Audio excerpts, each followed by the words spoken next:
एक हैरान कर देने वाली पड़ताल में वैज्ञानिकों को पृथ्वी की सतह के बहुत ही नीचे पानी का एक भंडार मिला है, जो पृथ्वी के सभी महासागरों के आकार का 3 गुना है। यह भूमिगत जल भंडार हमारे सतह के लगभग 700 किलोमीटर नीचे मौजूद है, जिसकी कभी किसी ने कल्पना भी नहीं थी। इस अध्ययन में इस धारणा को चुनौती मिली है कि पृथ्वी पर पानी उल्कापिंडों या धूमकेतुओं से आया था।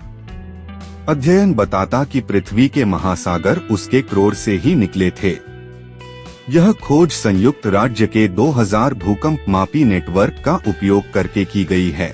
इन उपकरणों ने 500 से अधिक भूकंपों से उत्पन्न भूकंपीय तरंगों का पता लगाया, जो पृथ्वी के कोर में नम चट्टान के साथ संपर्क में आने के बाद धीमी हो गईं, जो इस विशाल जल भंडार की उपस्थिति का संकेत देती हैं।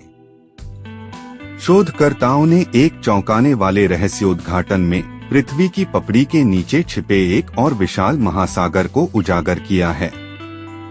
सबसे हालिया खोजों के अनुसार वैज्ञानिकों ने पानी के एक विशाल भंडार की पहचान की है, जिसका आयतन पृथ्वी की सतह पर मौजूद सभी महासागरों के कुल आयतन से 3 गुना बड़ा है।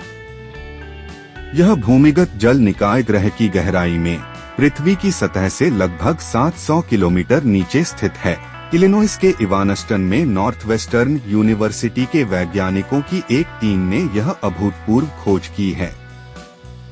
दरअसल इवानस्टन, इलिनॉइस में नॉर्थवेस्टर्न यूनिवर्सिटी के वैज्ञानिक पृथ्वी के पानी की उत्पत्ति का पता लगाने की कोशिश कर रहे थे, लेकिन इस खोज ने शोधकर्ताओं को एक अप्रत्याशित विशाल खोज की ओर धकेल दिया और उन्हें सतह से 700 किलोमीटर नीचे पृथ्वी के आवरण के भीतर एक विशाल महासागर मिल गया।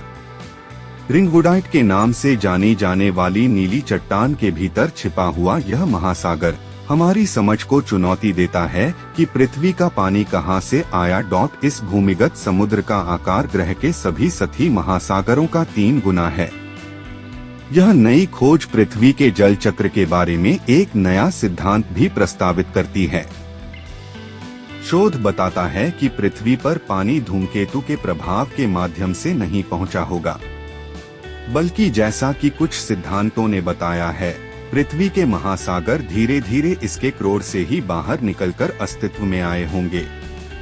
इस भूमिगत महासागर को उजागर करने के लिए शोधकर्ताओं ने संयुक्त राज्य भर में 2000 भूकंपमापी यंत्रों की एक श्रृंखला का उपयोग किया, जिसमें 500 से अधिक भूकंपों से भूकंपीय तरंगों का विश्लेषण किया गया। पृथ्वी की कोर सहित उसकी आंतरिक परतों से होकर गुजरने वाली तरंगे गीली चट्टानों से गुजरते समय धीमी हो जाती हैं, जिससे वैज्ञानिकों को इस विशाल जल भंडार की उपस्थिति का अनुमान लगाने में मदद मिलती है। तो सवाल यह आता है कि आखिर ये पानी इतनी गहराई तक पहुंचा कैसे, या फिर यह समुद्र कैसे बना। आपको तो पता ही होगा कि धरती की सतह बहुत सारी टेक्टोनिक प्लेट से बनी हुई है। यह टेक्टोनिक प्लेट अपने से नीचे स्थित टेक्टोनिक प्लेट्स को स्लाइड करती रहती है और इससे नई प्लेटों की उत्पत्ति होती रहती है। इस प्रक्रिया को सबडक्शन कहा जाता है और महासागर की सतह के नीचे यह सबसे ज्यादा देखने को मिलता है, जो कि वोल्केनिक एरप्शन के कारण बनती है। और इस प्रक्रिया के दौरान कुछ ठोस बन जाते हैं, जो समुद्र की पानी को नीचे की तरफ ले जाते हैं, और यह पानी नीचे की ओर जाकर उसे विशालकाय महासागर को बना रहा है।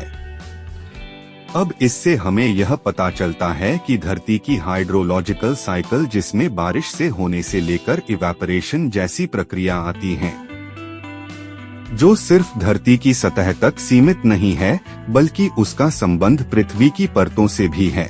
आपको बता दें, यह महासागर जिसकी हम बात कर रहे हैं, यह धरती की सतह पर मौजूद महासागर की तरह तरल रूप में नहीं है, बल्कि यह पानी पत्थरों के बीच छिद्र में क्रिस्टलाइज रूप में मौजूद है।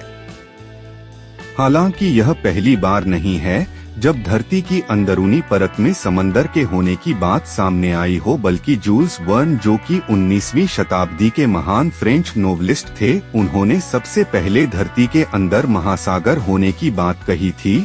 और 21वीं सदी आते आते हमें इसके सबूत भी मिलने शुरू हो चुके हैं।